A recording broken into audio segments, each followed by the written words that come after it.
fact, we spoke about it the first time. We spoke about Nelson Mandela saying life is in 3 buckets. Bucket 1, struggle, success, significance. Yes. So when you talk about American philanthropy, this is a great comparison. They tend to become philanthropic straight out of university.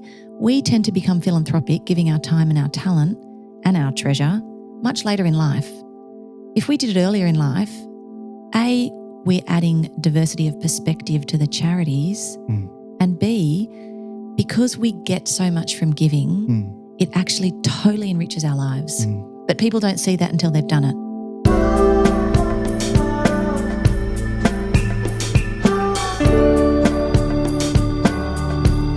For many of us, our careers are integral and defining part of who we are. One of the first questions we ask someone that we've just met is, what do you do? Some people consider their career a calling, integral to their well-being, while others see it as a necessary tool to support other areas of their life. In this episode of It's Never About Money, we are thrilled to welcome Rachael McLennan from People for Purpose in our studio. Thanks for coming in.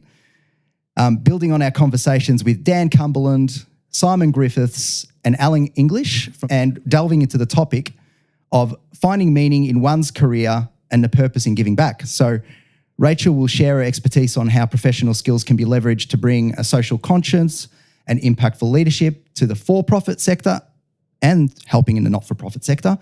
We will explore how aligning career goals with social impact can drive both personal fulfillment and broader societal change.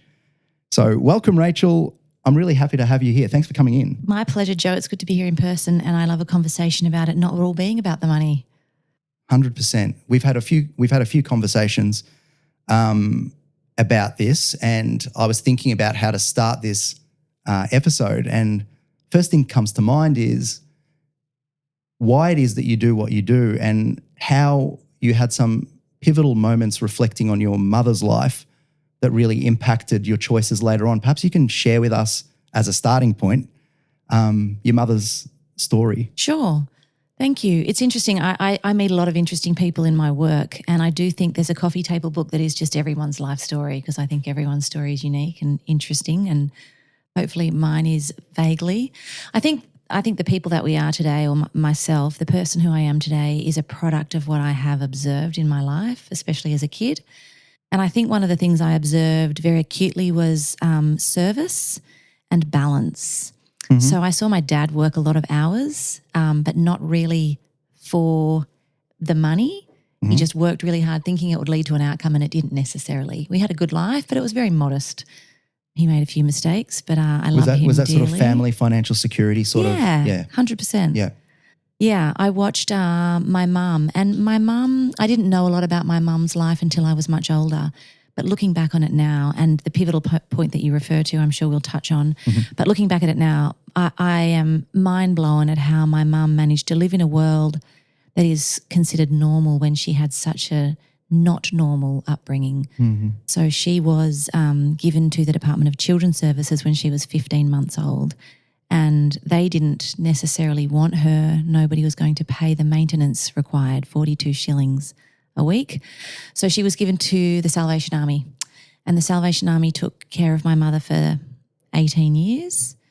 And when I left school and started thinking about my own journey, I reflected on my mum's life and her experience, and again was blown away that she could be a mum and a wife without having any of that modelled for her. She didn't have a mum to read stories to her. She didn't have anyone telling her they loved her. She didn't do family holidays. And we had all these things with not very much money. We had a really modest life, but we had all the things that my mum never had. So I felt really grateful for that. But I think the product of that for me was balance. It's never just about money. It is about contribution. My dad was a huge volunteer in the sporting club that we were participating in. So that's, yeah. So what is it about that scenario? Is it about the extraordinary help that was afforded your mother, or the tragic circumstances as well in not having the ordinary upbringing, whatever ordinary means? Yeah, it's true. Normal's a cycle on the washing machine. I think it was the tragedy. I do. I think I watched her, try and live, as I said, in this world that is considered or whatever that is normal. And it was hard. Yep. And so for me, it was always going to be about contributing back to the world because I felt really grateful that she had been such an amazing mum. So despite the shitty circumstances that she was raised in, she turned out to be an amazing human. Amazing. And what could I do with my life that showed gratitude for that? Yeah. The pattern change is extraordinary, right? So the idea that you've had a certain imprinting growing up, but then all of a sudden somehow you've got to leave that traumatic experience and not pass it somehow to the next generation. Yeah. She must be a very reflective person. She must have really worked through a lot of the things, or look, I think she actually became a bit Teflon and just buried and stoic. Okay. Like they were. Yeah. Yeah. And it's interesting you talk about what's passed down because that's a whole can of worms around what happens to other members of the family, definitely. Yeah. But yeah, no, I would describe her as stoic. Yeah. Was she able to also not just look after her family, but, in and of herself give back, or was that a step too far given just to get herself to the point of being able to do what she did was extraordinary with her family? Yeah. No, she definitely, again, I was inspired by both of my parents, and my mum, despite her upbringing, was always of service. Yep. So she worked in a nursing home. Later in life, even when she was older, she still worked caring for patients who had dementia. Yeah. So she's worked as looking after young kids. Yeah. Even when her own had left the house. So she was always of service. Amazing. So then you started off in the corporate world. I did. Why did you do that? Well, so the other says the financial advisor. The other side of that is my dad. Okay. And so my dad worked really, really hard. He ran his own businesses, again, of service. He started as a policeman, but I suspect he made this decision for the betterment of his family and set up a family business. And it was hard work for not the returns that I think he expected. So although my dad did educate or invest in my education and my brothers, when I finished school, he was very, very keen on me just getting a job, just be financially secure, just make sure you can take care of yourself financially. Where does that come from his perspective? Because I think there's a generational thing going on here as well around this sort of idea of being financially pragmatic, being financially secure ultimately, rather than being idealistic, which seems to be maybe a little bit more of that idealism is in our culture now than it was previously, I would say. Look, my dad grew up very, very, very modest. He grew up on a dairy farm. There were way too many kids. Yep. They all worked very hard. My dad had 3 jobs at the age of about 15, starting work at midnight, working the milk run, then going to school, then having 2 jobs after school. So he was very much about just get a job. So that's why I started in the commercial world. I kind of skipped uni and went straight into the workforce. And what caused you to shift from the commercial world? Was there any particular one moment, or was it that experience with your mum really just sort of that light that just kept on flaming within you? Yeah, no, actually it wasn't necessarily like that. I think it was a combination of things. I did work very hard in the commercial space. In fact, I was telling my son, who's about to start work in his life, I volunteered a lot. In a commercial entity, I just used to volunteer my time so I could get noticed and climb the ladder, and worked in the hotel sector for a long time. You worked in London earlier days as well. I think the Chelsea, something to do with the Chelsea Football Club, it was right next to Chelsea Village. Or? Yeah, I started life in hotels. Yeah. I got a job. My first job out of school, proper job, was in a hotel answering the telephones, and I managed to just climb my way up. Yeah. Moved to London because I followed a boy there. He's now my husband.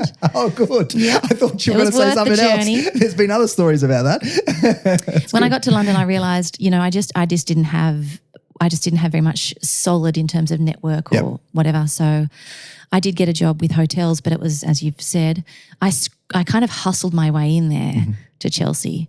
I didn't know anything about football. I didn't love football, but they had hotels that needed selling and I could sell hotels. So I took my way into a job there. But the moment that you talk about for me, I was working in the hotel industry in London, as you have just described, and 9/11 happened and the backside fell out of the hotel industry. Did you? And I was made redundant. A very wonderful mentor of mine, a gentleman by the name of Tim O'Neill, the commercial director at Chelsea, said, I have a feeling that the nonprofit sector is where it might be for you. Mm-hmm. And he was on the board of a children's charity and said, I think you should meet them. They'll like you and you'll like them. And that was very pivotal, but it happened at a time that was really also quite momentous because I came back from London for the Christmas holiday, sat in the backyard with my mum, and for the very first time ever, she really opened up about her upbringing with the Salvation Army. And it occurred to me then, this commercial thing is not sitting well with me. I need to do something in the world that somehow makes the world a better place, which sounds airy-fairy, but what can I do with my skills and experiences to contribute to the betterment of the world? So how many roles did you have in the not-for-profit space, and is there anything there of note that was, I mean, there was probably plenty of note in there. I know there's organisations like Greenpeace and Smith Family and... Yeah, we've worked with a lot at People for Purpose. I spent some time fundraising and I came back to Australia and didn't want to work for one charity. Okay. Too many good ones. Yep. Had the very great privilege of working with Social Ventures Australia, who really do provide consulting services to kind of lots of startup and scale up nonprofits. So I got to see the sector a lot. Joined my first nonprofit board there with a children's charity.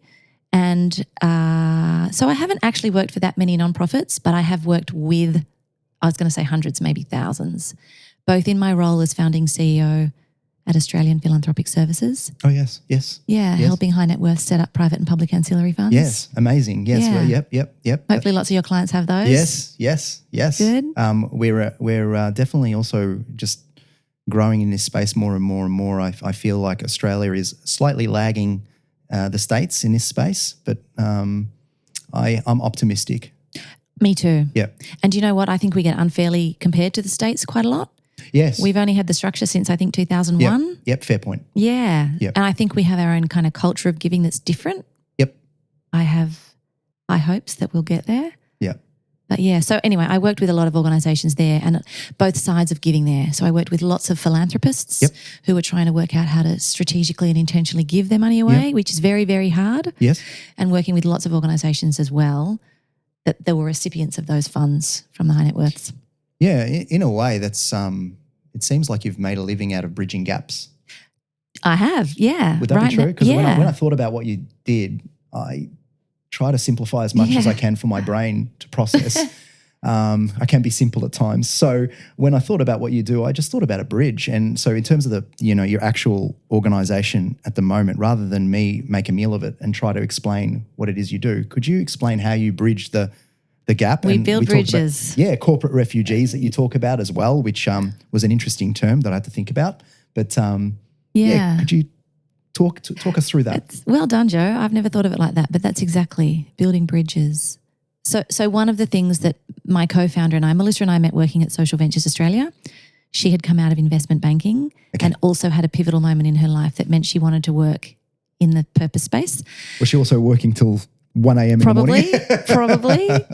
So we met at SVA and Michael Trail, who I would describe as a mentor and, quite a trailblazer, pardon the pun, in the sector. Michael had talked always about the sector needing access, the nonprofit sector, needing access to three things. Capital, capital, because we can't go to a bank like a commercial business and access capital the way, the sector accesses capital in different ways. So it needs access to capital. Yep. It needs access to evidence to prove what it is doing is working, to prove that social and environmental change is happening. And it also needs access to the brightest and the best people. We need the smartest people solving the most complex social and environmental problems.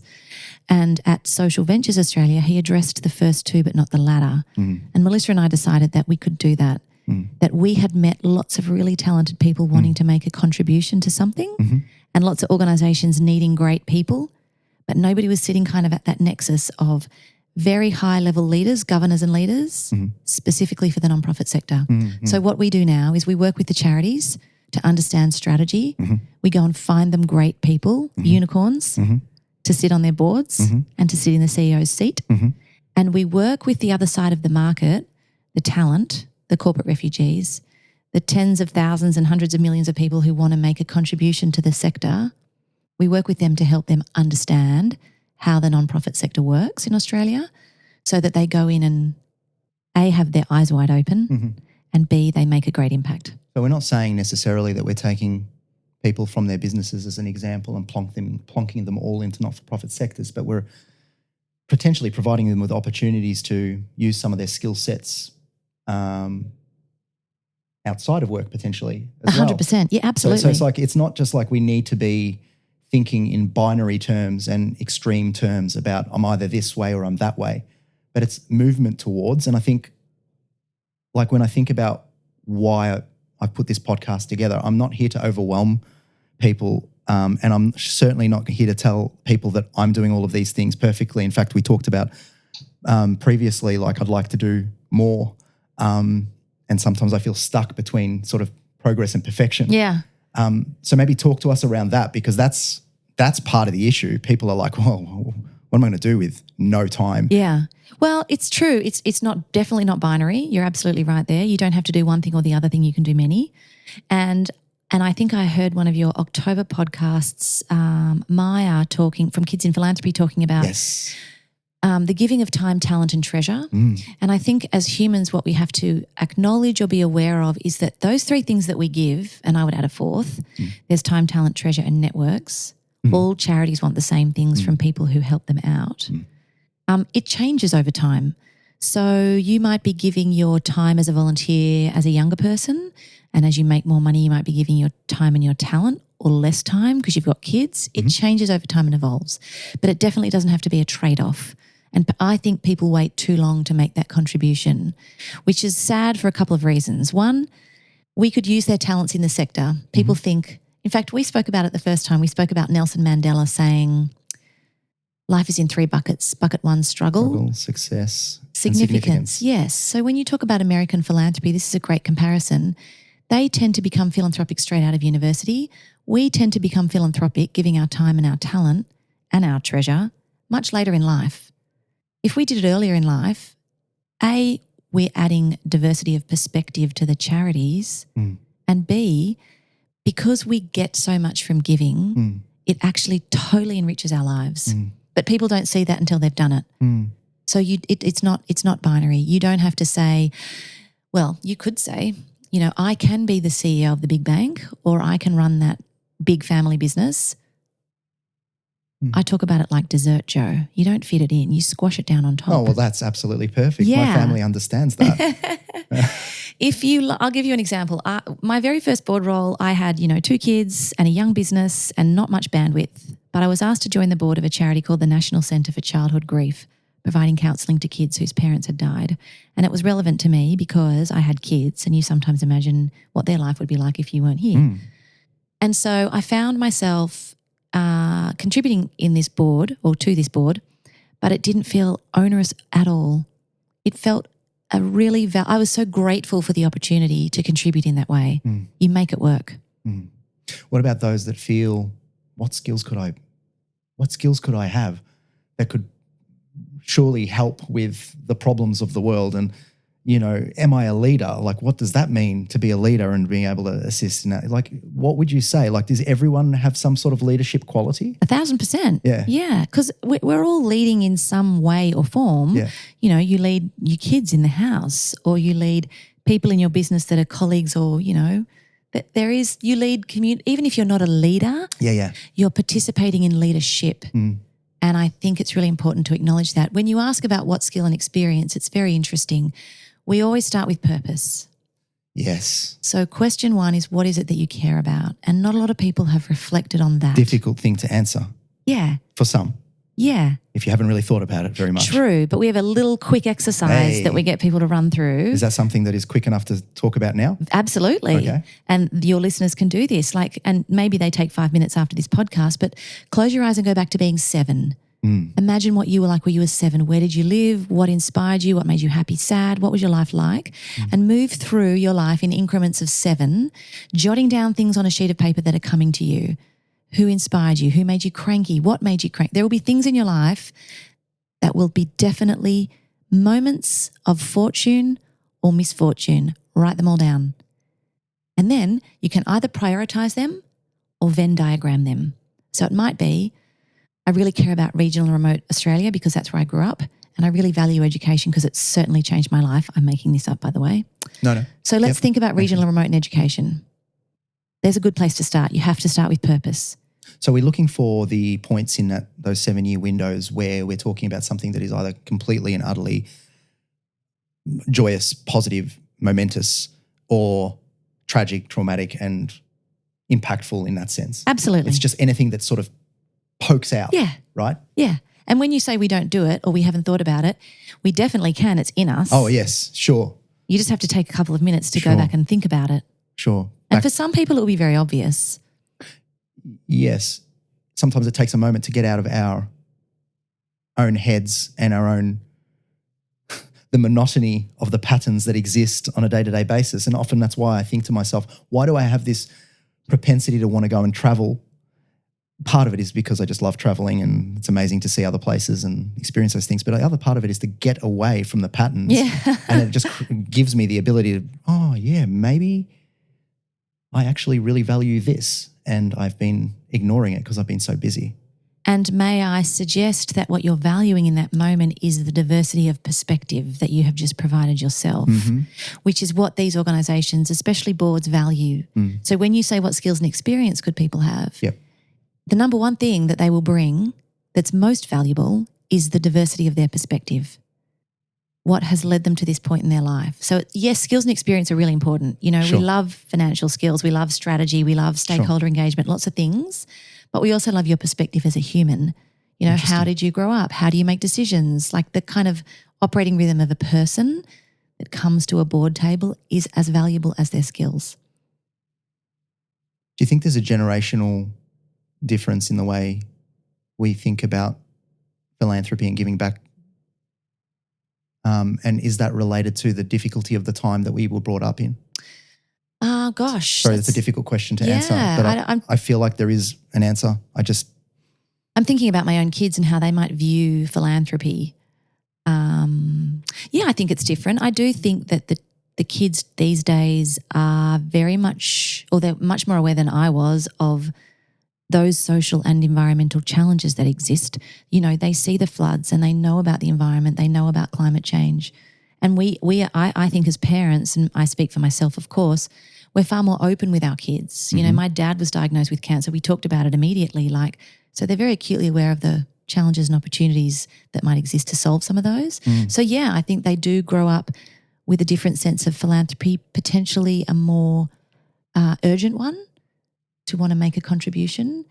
We see that playing out in some of the people who come to us knocking on the door of the sector, like younger board members or people with not a typical background, like not the bankers, lawyers, but people with lots of different backgrounds. Yeah. It's good. It's very important. I feel like we've had a really exceptional period. I don't know how to put a time frame on that, but an exceptional period of success, wealth,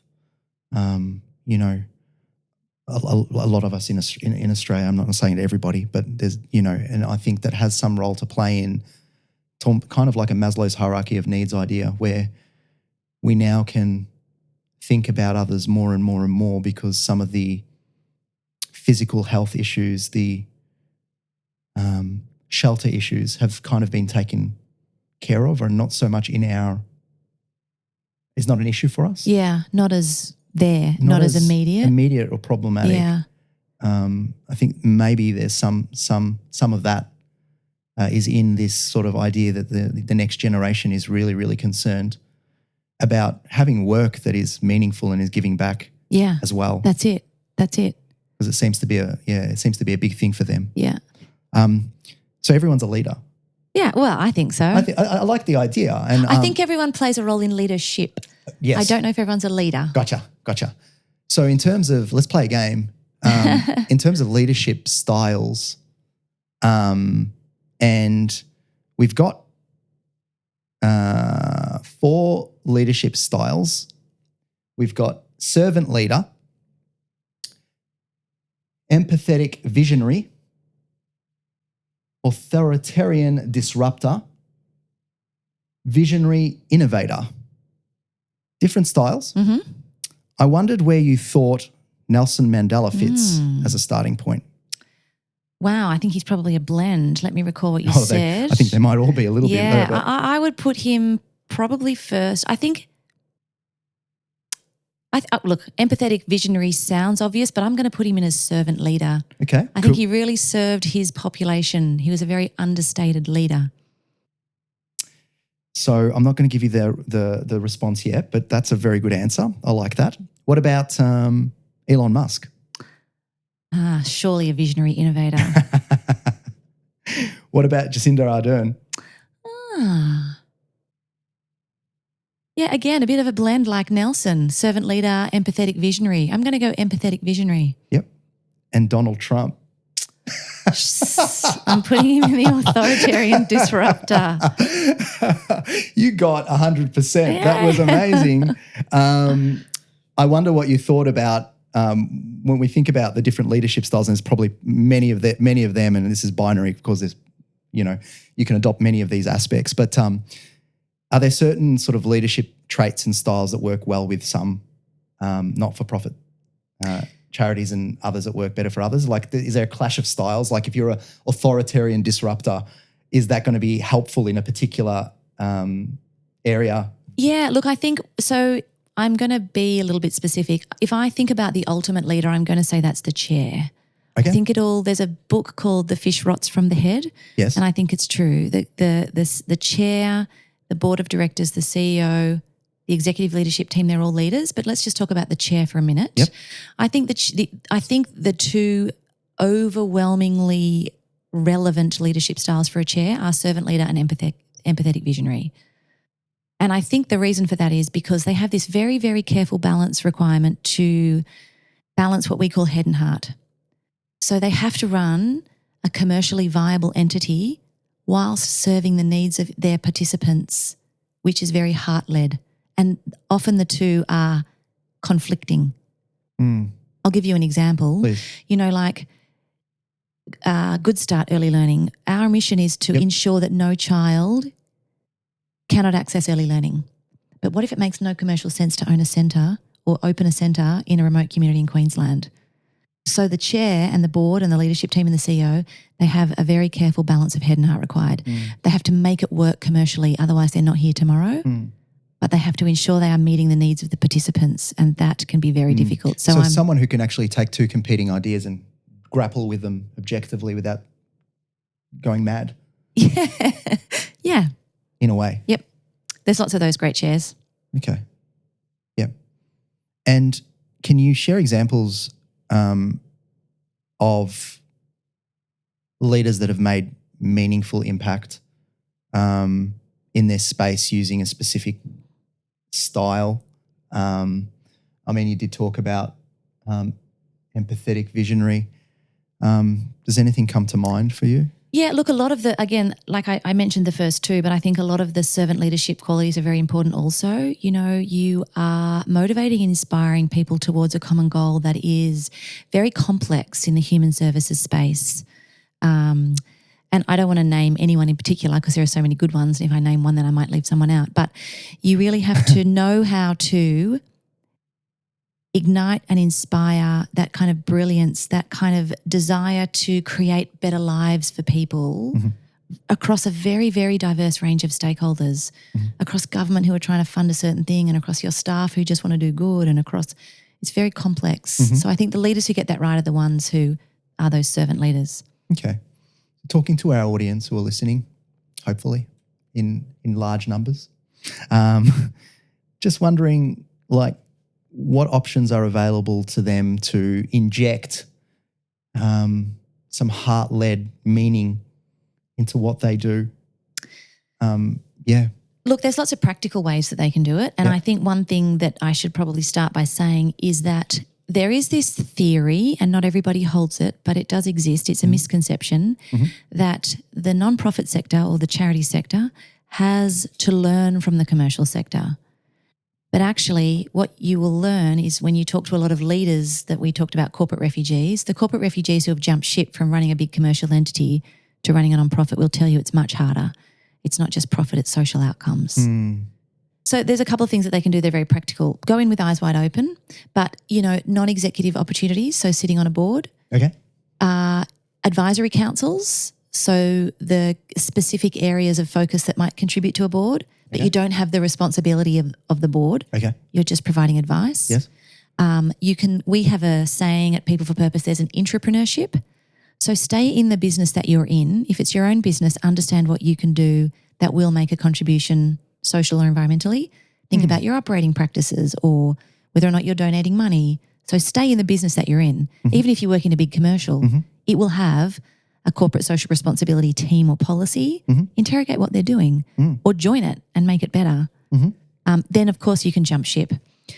So you can become a full-time CEO or an executive in the sector. And the other ways are volunteering. There is paid volunteering and there is unpaid volunteering. So unpaid volunteering might be planting trees for the National Parks and Wildlife or packing boxes of clothes for Thread Together. I'm a big fan of skilled volunteering because you're using your superpowers to really help. So it might be, an audit for an organisation or there's lots of different ways. It's interesting because sometimes for an individual has a certain specific skill set, they're using it so much within their practice that skill set, when applied in a not-for-profit sector as an example, yes, it has impact, but does it have the direct impact that they're looking for, in the sense of, if I was to just go out there and be in a soup kitchen? So there's an element of some, I imagine, I'm guessing here, some professionals who are looking to make a difference, but in a kind of maybe more granular way. Yeah, 100%. Do you see that ever? Yeah, definitely. And again, back to the purpose point or the conversation we had around identifying or articulating purpose, Joe, this has to be articulated as well, and you kind of have to experiment to work it out. So for some people, changing one person's life might not be enough.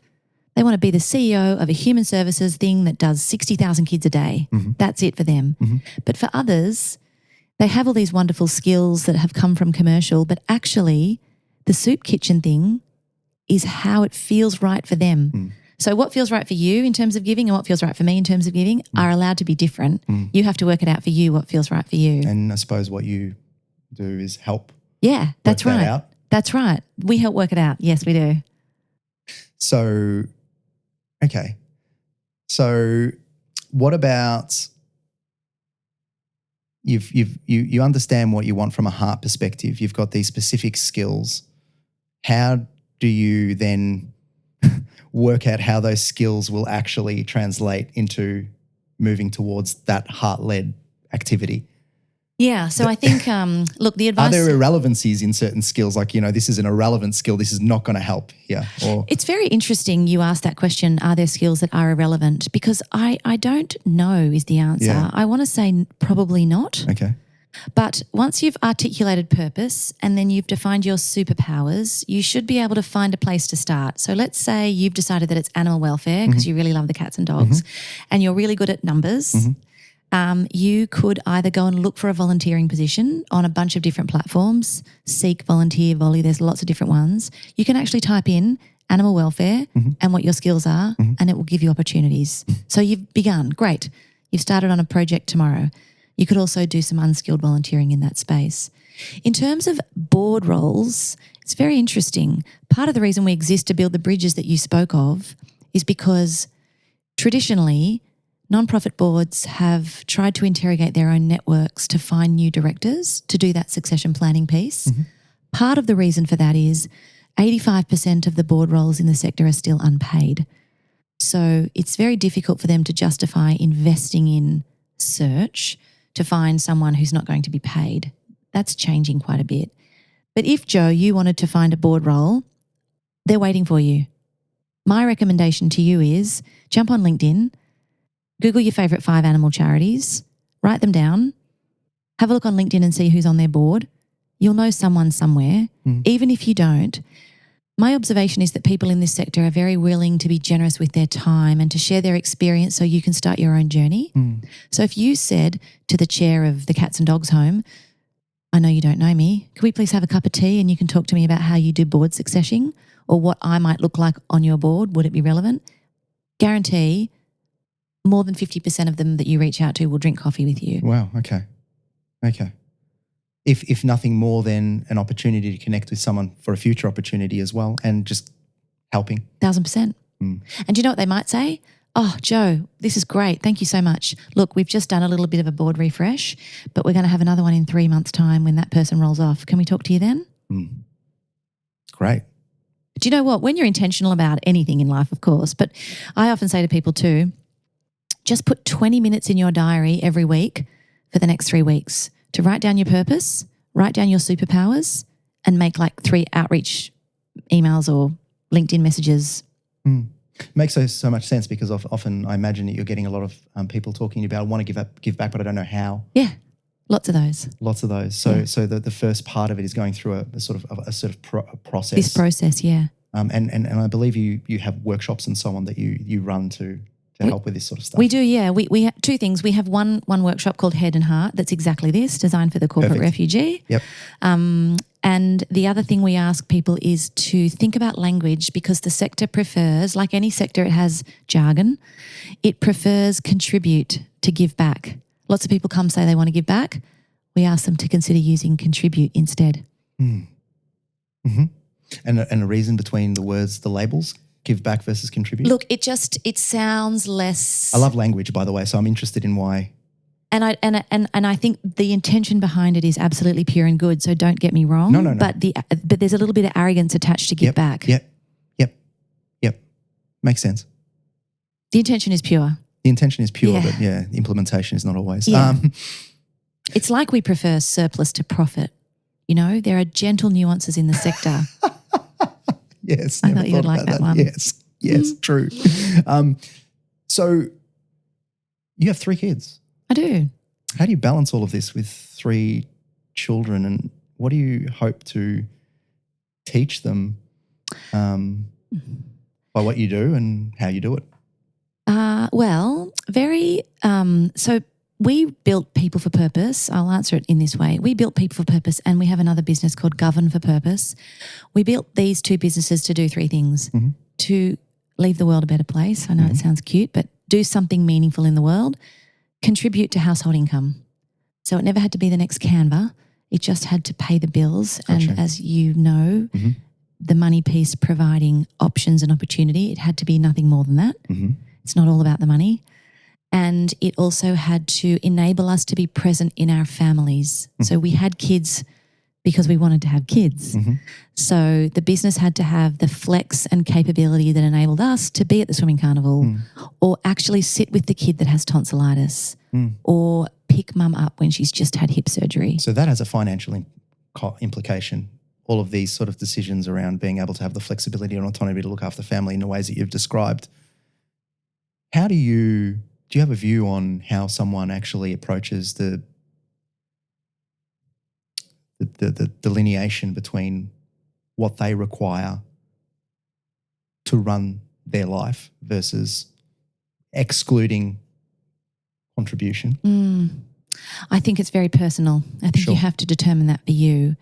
But for me, it only works because of, I would describe, I think there's 2 words that kind of are my mantras in life. One of them is intentionality and one of them is surrender. So you really can't control everything. Sometimes things are going to go a little bit to poo, so just surrender to it. Just let the universe control the situation. You can't control it, one.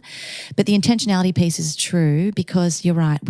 I co-founded and co-run 2 businesses, and I have 3 kids, and I'm on 1 board and 1 advisory council, and I'm completing the MBA in social impact. Oh, wow.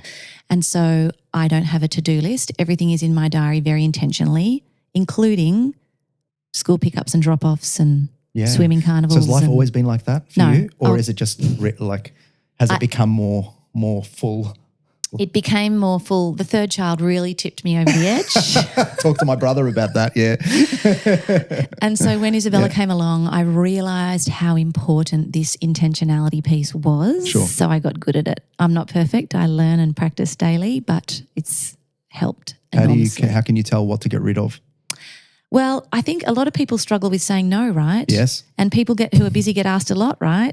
And so I think saying no is a really good place to start. But it's not no, it's thank you so much. Can I do it in this way or in this time? It's just, I don't know, the nuances of how you respond. Well, I'm privileged that you're sitting here. I appreciate the time. Oh, it's great. I wanted to be here. Yeah, no, it's amazing. It's amazing. I was just thinking about any moments where you kind of realised that you were leaning too much into the financial side and lost a little bit of meaning? Whether it be that you were working too hard, you weren't spending enough time with the family, or is there any critical moments where you got captured by societal expectations, the system that we're governed by? Do you know what I'm trying to ask? I do. Not doing very well with it. No, you are. And I think for me, and my husband will tell you, it probably wasn't the money so much. Yep. I probably could be more intentional about that. It was probably more about the societal expectations around, like I felt like you have to take a bunch of steps to enable whatever success is. For me, the what's the word? Leadership capability and leadership experience and recognition was really important. I felt like I kind of needed a certain level of capability to be able to kind of leverage then into running my own business and being more actively contributing to boards. Mm-hmm. So the year was when my firstborn started kindergarten, and I was offered the CEO role at Australian Philanthropic Services. And I promised myself I would be home for her, drop off and pick up every day. And I was absolutely not. And it was a real trade-off. Yeah. Like, I feel like I have to take this opportunity because it's too good in terms of what might be beyond it, despite the fact that I can't see that. And so that was the decision I made. Previously, we've talked about ikigai and this idea that it doesn't really stop just because you got to an age where personal exertion work may need to stop, or you're happy to stop. So this idea of retirement being a kind of, firstly, we've both agreed that the term itself, retirement, I need another word for it. But you kind of sound wacky as a financial planner when you try to use another word than retirement. Yeah, we'll think of one. We'll think of one. But this idea that, people just stop. Yeah. Can I just say I love this conversation. I'm so glad we had that first conversation and this one about retirement. Yeah. I don't like the word. It doesn't exist. No. Retirement. And my husband, who's a little bit old school, also talks about retirement. Yeah. Sunshine, it doesn't exist. Yeah. For me, and again, I spend my days with people in that significant bucket. Yep. And someone said once, learn from other people's mistakes because you haven't got time to make your own. Yep. So I get to see all these incredible people who are kind of entering the final chapter of their life. Not that they're old by any means, but they're in the significant bucket. Yep. And I see that you get to choose what you do with your time and who you spend your time with as you leave kind of full-time work. So I see people building these incredibly diverse portfolios of ikigai, of things that really matter to them, of things that the world needs, of things that they're good at. We get to be really selfish is the wrong word. Yeah. Very selective about what we do and who we do it with. As we're getting older? 100%. We're clearer. Yeah. That's right. And if you subscribe to blue zones where people live long lives. I was just about to say. We're talking about people, I think it was in Okinawa, that are just the elders are revered to such an extent for their wisdom and the rest of it that they actually, it's a large one of the components of them living longer. 100%. And what keeps them healthy, body and mind, is contribution, Correct. Community, people. And this does not change just because you've stopped making money from a occupation, right? Yeah. You've just shifted gears. And this is where there's an opportunity, I imagine, for you in your business to have amazing brains trust and experience of people that are looking for what is the next part, what is the next journey in their life. It's actually very exciting. When they sit down, and in fact I did a LinkedIn post on this yesterday, I had approached someone who's very senior out of banking and insurance. And I said, I would really love you for this board role. I think there's values alignment and skills alignment. And the response was, actually, I'm just finishing my full-time executive career. I'm going to unplug, sit, work out exactly what it is that's going to motivate me to do the next thing, and then choose. People don't take the time to do that. No, they don't. I think it's again, I think I'll talk for myself. I feel like once a pattern has formed, it takes a lot of conscious effort to cut that pattern and to give yourself the space and the unease of not having something to do. It does. It takes that, and it also takes permission. You have to give yourself permission to do that. You have to give yourself permission to get off the treadmill or out of the rat race, and I think people find that very hard. You talked about societal expectations. Yeah. So we're in an agreement that retirement is not a thing. Not a thing. We're in agreement that our sense of meaning is throughout our lifetime, regardless of our age, and our sense of wanting to contribute is absolutely there. And there's a large cohort of individuals who are coming towards a change in their career. How can they get some support? What are the next steps for them? What pathways are there to understand what their purpose is and make meaningful change and steps towards it?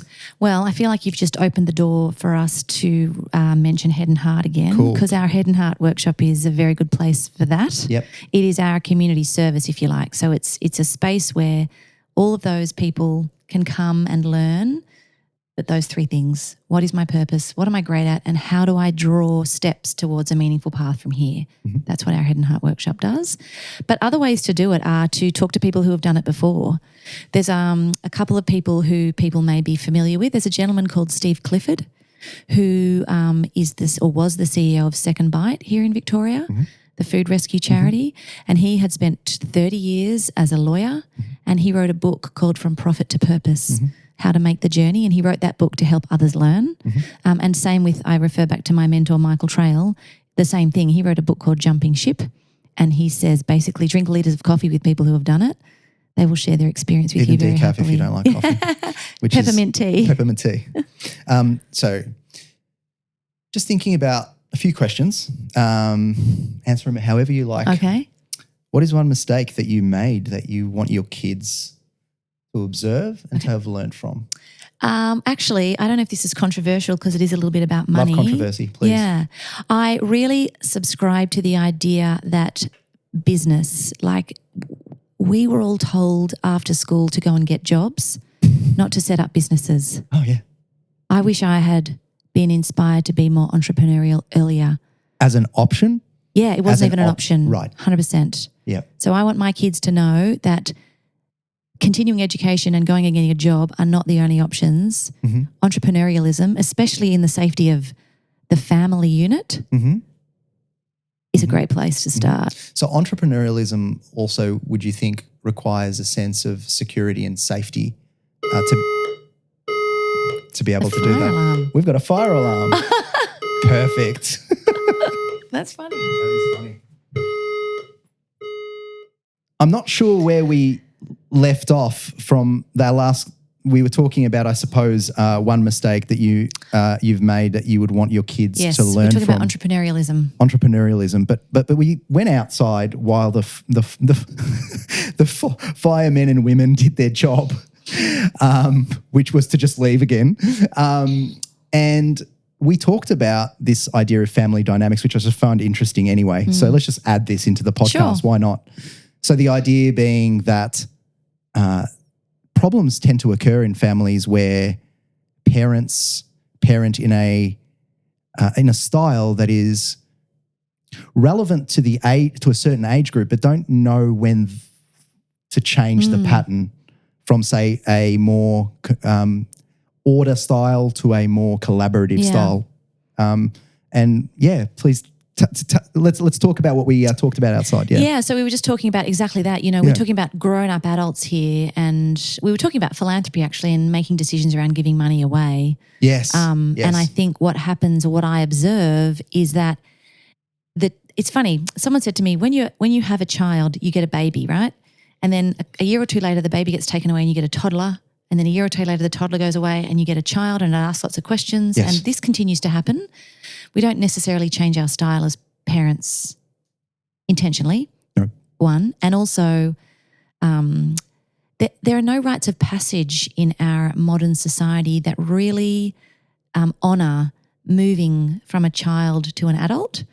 And one of the things I learned was that the children get to a certain point where they want to make the rules for you. So an exercise I went through with my son when he was a teenager was he was allowed to set rules for me, because all my life I had set rules for him, but he was becoming an adult with his own views and thoughts and feelings and opinions.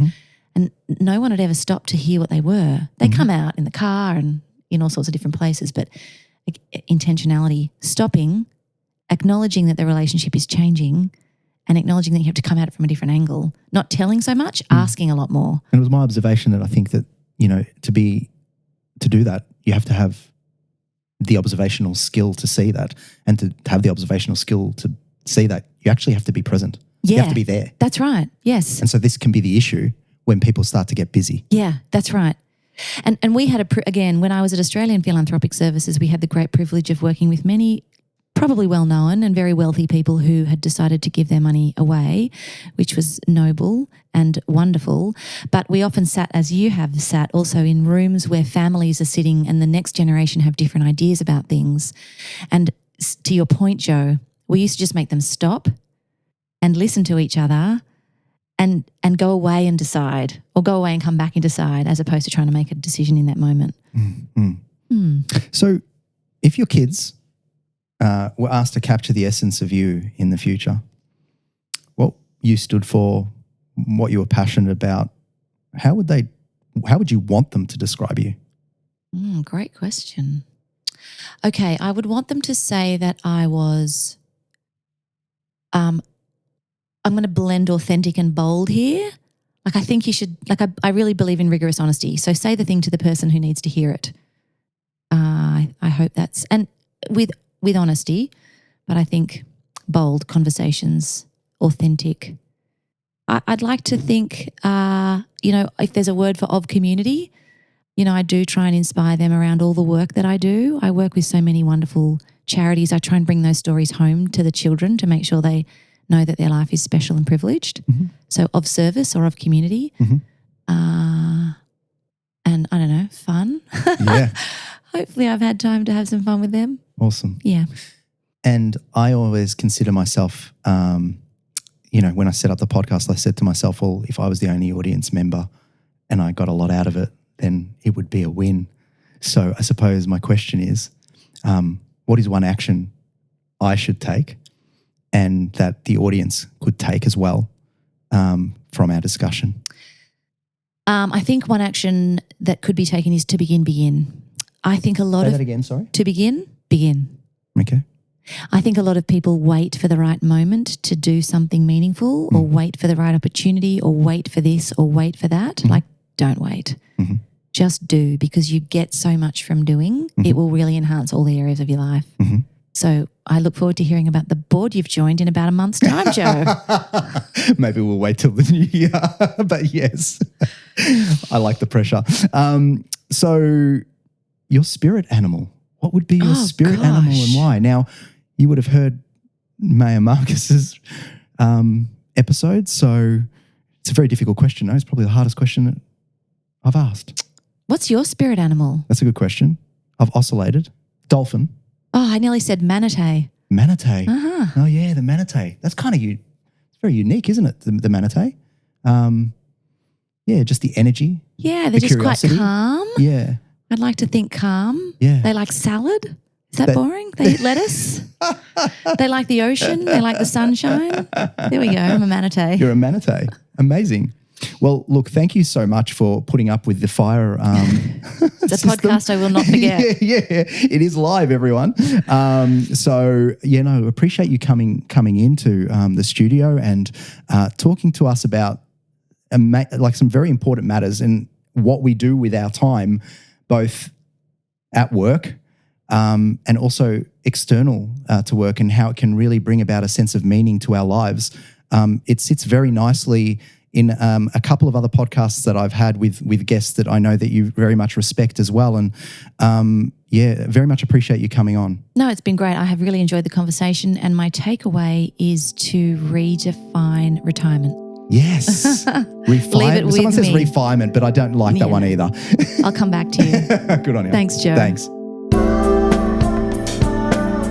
If you have resonated in any way with the sentiments of this podcast, we would be delighted to direct you to our website, www.itsneveraboutmoney.com.au, for more free resources and education aimed at improving your capacity to make sound financial decisions for the benefit of your family. We wish you every success, however you define it.